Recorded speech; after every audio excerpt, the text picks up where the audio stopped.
Until this area was wiped out by flash floods a week ago, most people would have a hard time finding Southcrest on the map.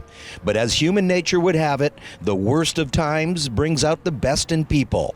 Southcrest is now flooded with volunteers. Well, what I'll say is that despite the tragedy and the disaster that's unfolding in this neighborhood and the surrounding neighborhoods, the beauty of the resiliency of the human spirit is unparalleled. Well, this area has seen a lot over the years. No one has ever seen anything like this before.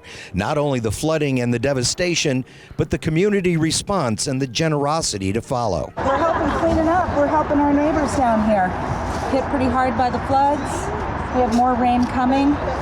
And just trying to be a good community member. Me and my son out here helping to clean up today. Now that the cleanup is happening and homes are being gutted, almost everyone here needs help with almost everything, from food to clothes to diapers.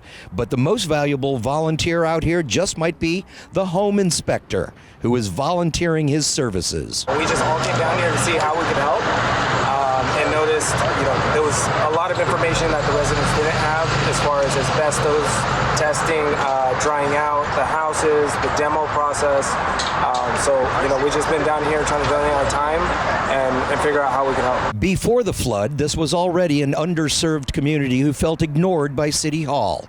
After the flood, no one is ignoring them anymore. This is now ground zero for 24 volunteer groups, including Project Rebound. They don't want to get rid of their homes, so we got to get the drywall, we got to get the insulation out, we got to get the hazardous materials, we got to get the pickup crews to come get these things. So this area may be down, but it is clearly not out. It may be ripped apart, but as of today, it is pulling together. If nothing else, this tragedy has brought out the best in many of us. It is so amazing to see the community coming together, to see the larger community coming in to support the people that need our help.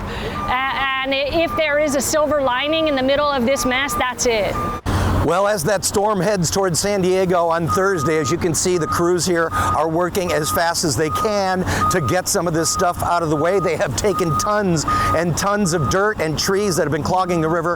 They are gone, so hopefully when that next rainstorm comes, it will flow. But let me show you something over here, which is pretty amazing, because this is the cause of the flooding and the backup, and that is the river channel. And up until, well, last week, this whole river channel was full of old trees, some native plants, some non-native plants, and of course, if you have all those trees along the riverbed, you have a lot of garbage that gets stuck in there as well. And the combination of all of those things, the heavy rain, the trees, the garbage, well, this is what we have here today. It's a very sad situation. Of course, the volunteer effort will continue until these folks are back in their homes. That could be months from now, absolutely months from now, but the volunteers are not going to give up, whether it's the church groups or whether it's just an ad hoc volunteer group. This has really touched a lot of people's hearts, and a lot of people are coming out to help. We're in Southcrest, where hopefully things are looking a little better in the future.